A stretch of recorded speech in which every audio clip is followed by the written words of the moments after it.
right, today I'm talking with Justin Vander Pol. You have been part of mountain biking in Pacific Northwest for a long time. Do you want to give an estimate of how many in years? How long has that been?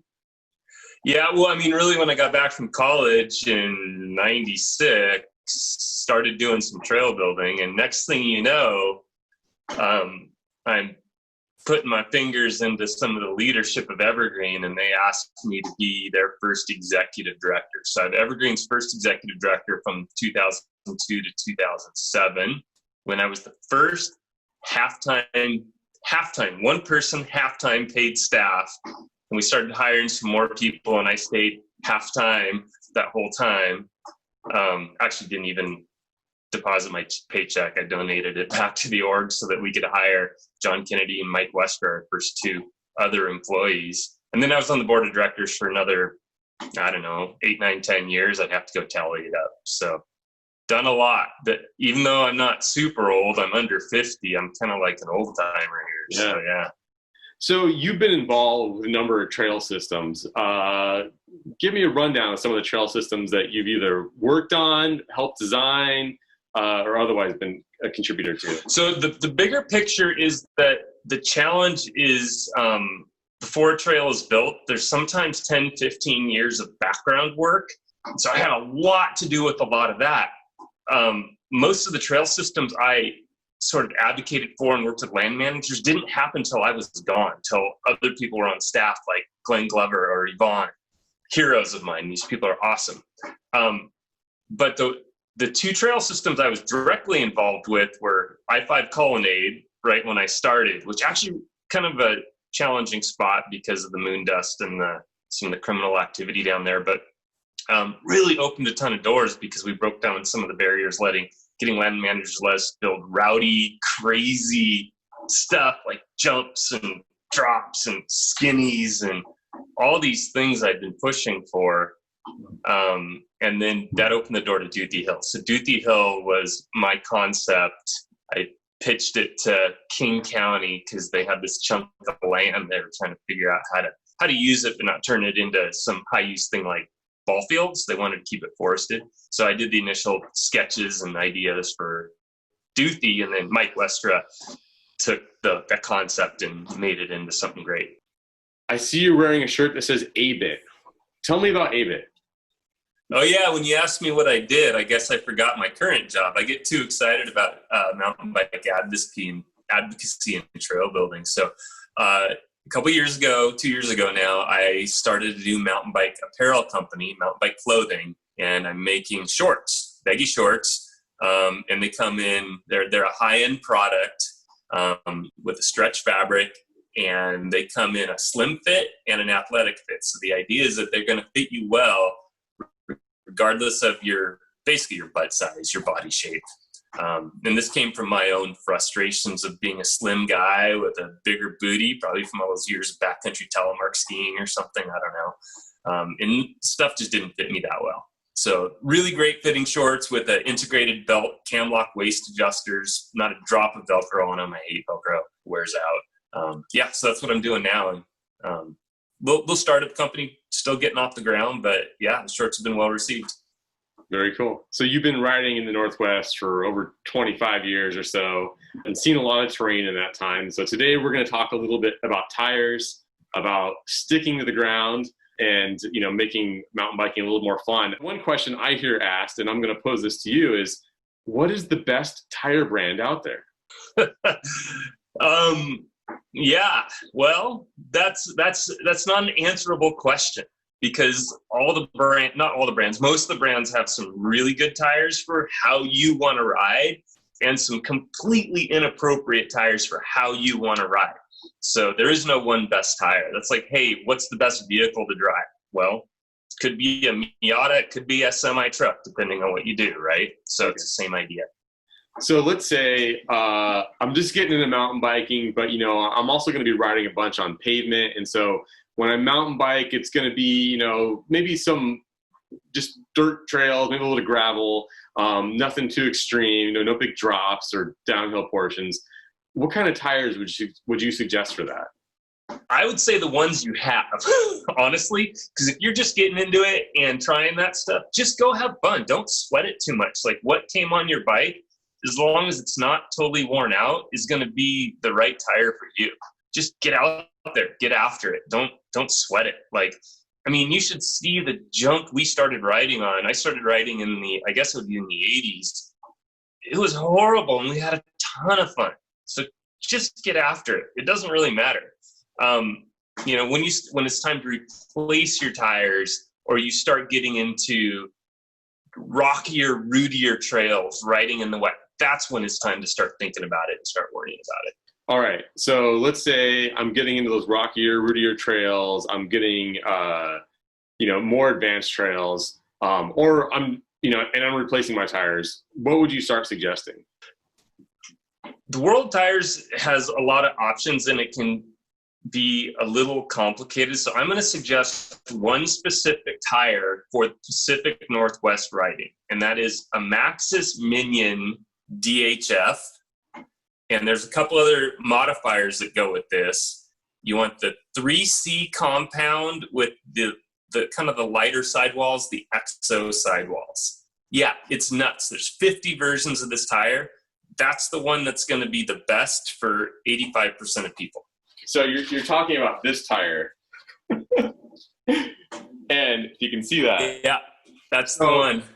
Yeah, and then this is the Max Terra, right? Is that what you go for, or the Max Grip? I know there's those two versions. You know, unless you're a weirdo like me riding wet routes in the winter as fast as you can, Max Terra is the one to go. And it's far more common. That's the one you're going to find. That's a great all-around, do-everything. If you're riding on the Burt Gilman Trail, that tire is going to suck. It's going to roll slow. But as soon as you get onto soft surface, it's the right mix of, lasting long enough. They don't last. Good tires don't last that long. Just be prepared for that. Lasting long enough and having really good traction. So thinking about that, you mentioned wet. You started talking about wet. So what would you do differently if you're riding a lot in the wet? Because, well, let's say in, western coastal parts of the Pacific Northwest, it's wet. Yeah. So the single most important thing with your tire isn't the brand. It isn't the tread pattern even. It's the rubber you choose. So if there's one thing to worry about, get the right rubber. That's why in Maxxis, you go for that Max Terra. That's the number one thing to look at. If you get that, you're going to be fine until you're getting up towards really specific needs or expert level riding.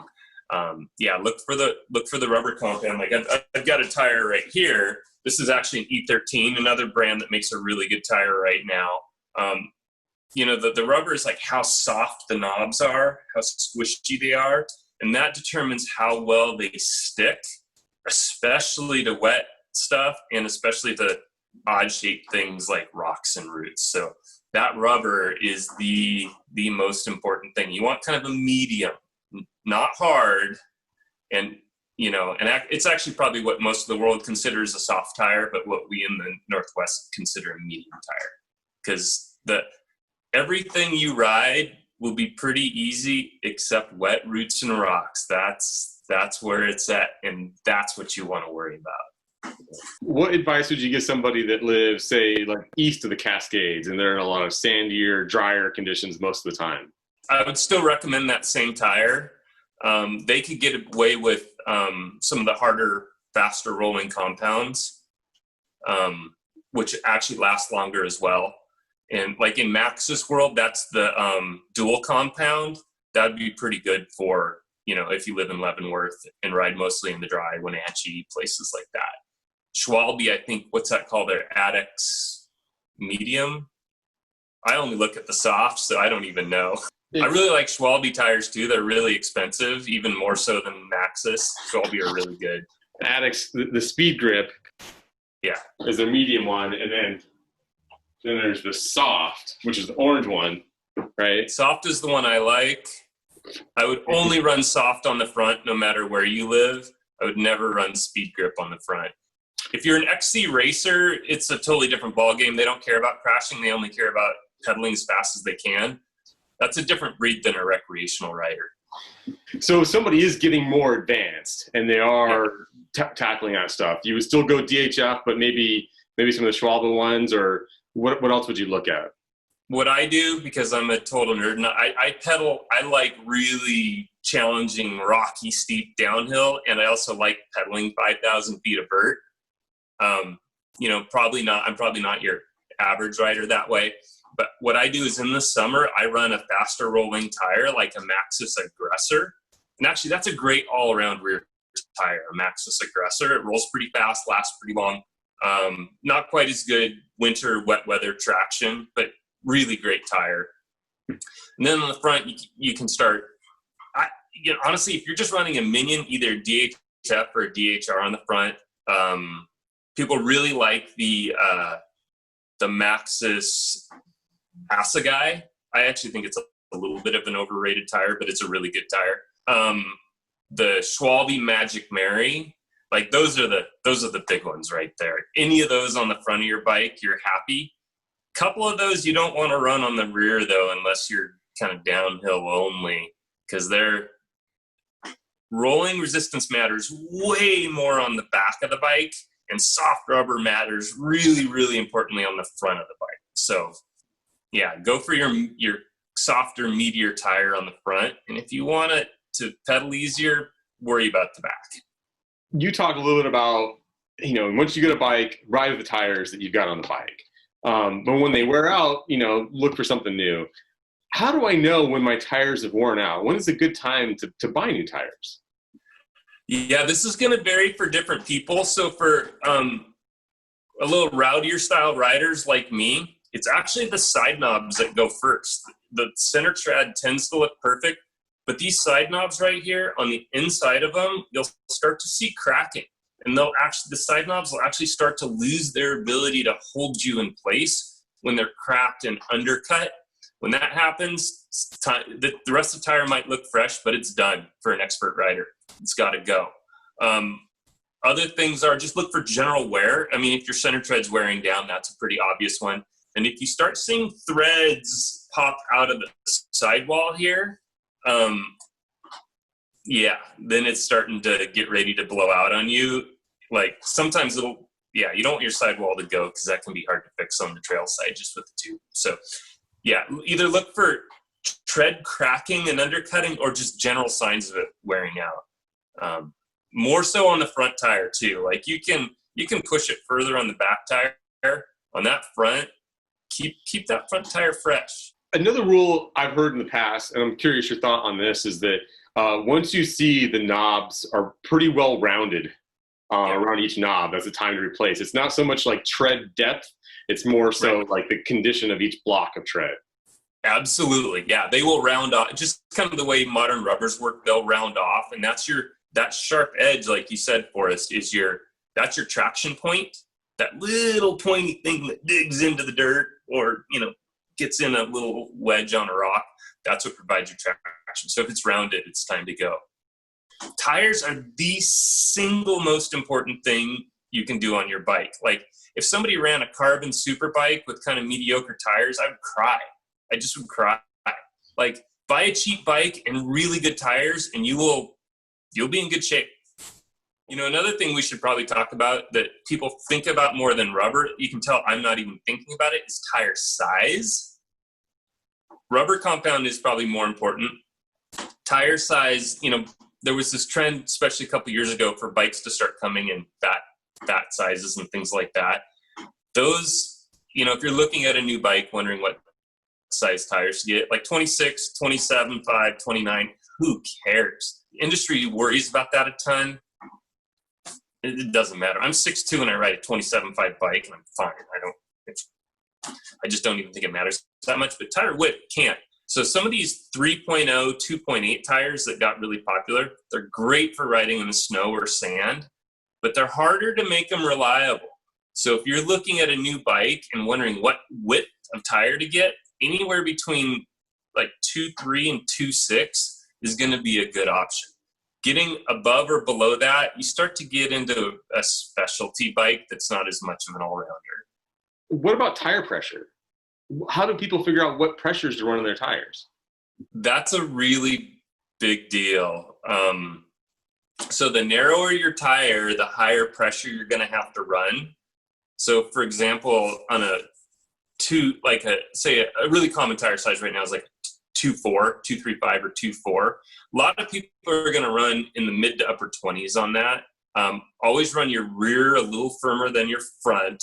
I shouldn't say always. If you're riding jumps at Duthie, just pump them up. Hitting jumps, run them high. Run 30 PSI. But if you're just riding trails with roots and rocks and things like that, like it does vary based on rim width and tire width. But let's take the most common, which would be like a 2.4 tire on a 30 millimeter wide rim, like a Stan's rim, which is super common.